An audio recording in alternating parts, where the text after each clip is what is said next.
As mountain bike engineers improve upon the past and push the limits of geometry and capability, compromises become less necessary. In a sense, the Pivot Mach 4 and Mach 429 SL were a compromise for Pivot. For shorter riders, the Mach 4 was a go-to cross-country bike with a low standover height and smaller wheels, and fit riders from 4'11" to over 6'3". The 429 SL offered the same snappy, race-ready intentions, but with 29-inch wheels and 100mm of travel, 15 less than the Mach 4. The big wheels pushed the standover height higher though, and was really only recommended for riders at least 5'4" tall. This put racers like Pivot athlete Chloe Woodruff at a disadvantage when the XCO field is full of 29ers now. As time has passed and 29ers have become the predominant wheel size, especially for racing, 27.5-inch cross-country rigs are becoming less commonplace because XC tires, forks, and wheels are harder to find in 27.5. The new Mach 4 SL seeks to solve these dilemmas. For starters, the standover height is even lower than it was for the Mach 4. Sizing starts for riders at 4'10" and extends up to 6'7". It's available in one 29-inch wheel size and is at home on a cross-country race or down rock-strewn technical trails. The Mach 4 SL is available in two different packages, a Sirius XC build with a 100mm Fox 32 step cast fork, or a more trail-capable build with a 120mm Fox 34 step cast fork. Like any bike update, the Mach 4 SL gets a geometry refresh. Compared to the 429 SL, the Mach 4 SL's head angle is almost 2 degrees more slack, with both fork options.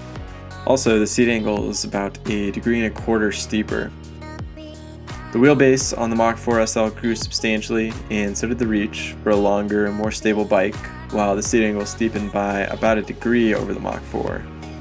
The frame is a complete redesign that departs again from the older, more swoopy lines of the Mach 4 and 429 SL. Pivot shaved a lot of weight, resulting in a 4-pound claimed weight for the size small frame, and a World Cup build as light as 20.9 pounds. The frame is internally routed for cables and hoses, and is rigged for full Fox Live valve integration, which is also available as a build option. Riders should also be happy to learn that the Mach 4 SL can fit a water bottle inside the frame across all sizes, even in the extra small. Unlike any other bike in the Pivot line, the Mach 4 SL has a vertical shock layout. This allows better live valve integration, water bottle storage, a more compact frame with less material, and better standover height. The dual upright linkage in the rear triangle is also stiffer than the previous. Rather than using Super Boost 157 like some of the other Pivot frames they've introduced, the Mach 4 SL uses a Boost 148 axle. Super Boost wasn't necessary on the rear triangle as it still fits a 2.5-inch wide Maxxis DHF in the rear with 8mm of frame clearance on both sides still. A frame set starts at $3,400 for the frame and shock, and there are also options to buy a frame with a fork or a frame, fork, and Fox Live Valve combo.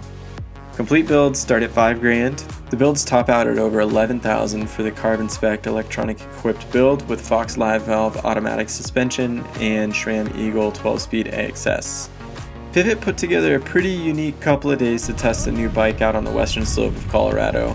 A lot of media camps include shuttles or ski lifts to keep our legs fresh, but this time it was all about wearing our legs out and putting the short travel DW Link cross-country bike to the ultimate test. I rode the Mach 4 SL with a 120mm Fox 34 fork, which relaxed the angles a little bit. For mine, that meant a 73.5 degree seat angle and a 67.5 degree head angle. To be clear, about 90% of my riding on the Mach 4 SL over the camp was with Fox Live Valve turned on. For the Mach 4 SL, the shock tune's a little bit different on the Live Valve equipped version than it is without it, but otherwise the bike performs as it would if you were to manually change the suspension to open, pedal, or firm throughout the ride. You just don't have to with Live Valve on. Turn the system on with a button on the controller, choose a setting between 1 and 5, which essentially controls the amount of damping, how fast the suspension opens, and how long it stays open. Then Live Valve adjusts the suspension mode for you faster than it's possible for any human to even think about flicking a lever. On the settings between 1 and 5, basically you're controlling how soft or firm you want the suspension to feel. On the first setting, it's going to open quicker, it's going to stay open for longer, so overall it feels like a softer ride. More racy folks might like settings 3, 4, or 5, which firms up the suspension a lot more. The valves don't open quite as much and they close a lot quicker, so overall it's a more firm feel. Without the system turned on, or if it runs out of battery, the bike goes back to open mode. With the Mach 4 SL in open mode, the bike still retains a good amount of anti-squat and pedaling efficiency, but it is noticeably softer than if the system were in a trail mode.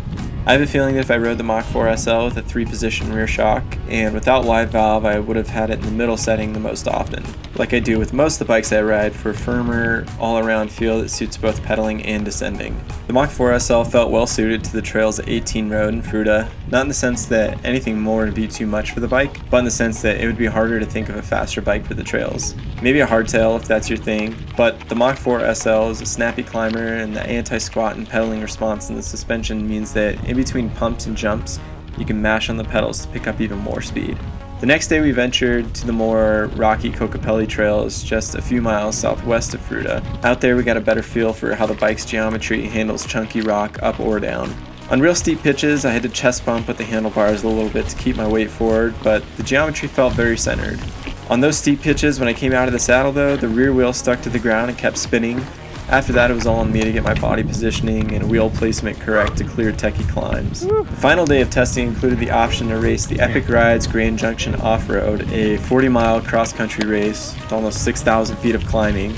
The race packed tight, rocky single-track climbing and descents with sandy and wide double-track ascents and downhills, and enough square and sharp rocks to not only flat a tire but to crack a rim.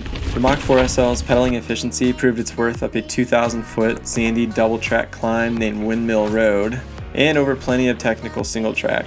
Found that whenever I was in the mood, not gassed already, I could pass over rocks that made other riders dismount and pull a bike up. I'm a far more capable descender than I am a climber, so when I could make up some time by taking stupid lines down janky trail, I really appreciated the Fox 34 on the front end rather than a Fox 32. The bike's relaxed head angle also let me get away with charging burly drops. This is really the kind of XC that I can get behind. There were only a few spots on the trail that I felt like it was a little too much for the bike, like really bouldery and technical lines. On some of the longer descents also, the single piston XTR brakes got pretty hot and lost their grip on the rotors a little bit. As I mentioned, we all rode the premium spec Mach 4 SL with carbon wheels, live valve, and Shimano XTR, all of which were excellent. I was really impressed with the durability of the Maxxis Ardent race tires front and rear though. I hit rim a few times, especially on the sharp rocks at lunch loops, and the tires rebounded without puncture or snakebite. There were a few times when I wished I had some more meat on the front tire though, particularly in a few sandy desert corners. Even a regular 2.4-inch Maxxis Ardent or a 235 DHR would be awesome up front. At a starting price of $5,000 for an entry-level Mach 4 SL build, it's obviously no budget bike, and you'd actually have to spend $5,600 to get a 12-speed SRAM drivetrain, as the starter build includes an 11-speed Shimano. But for a race-ready XC and trail bike, there is a lot of value in the package.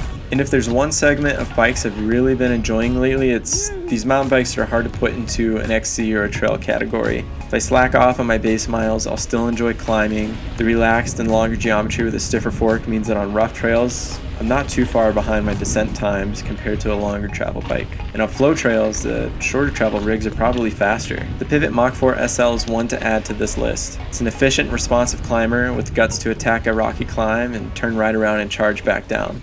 This means going fast all the time rather than being pegged into deciding if you prefer climbing or descending.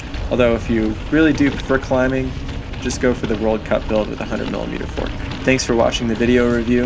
If you liked it, give it a thumbs up. If you've been enjoying these video bike reviews, subscribe to our YouTube channel. Make sure you visit singletracks.com for daily mountain bike news, how-tos, trail information, and much, much more. Have fun out there, and we will see you on the trails.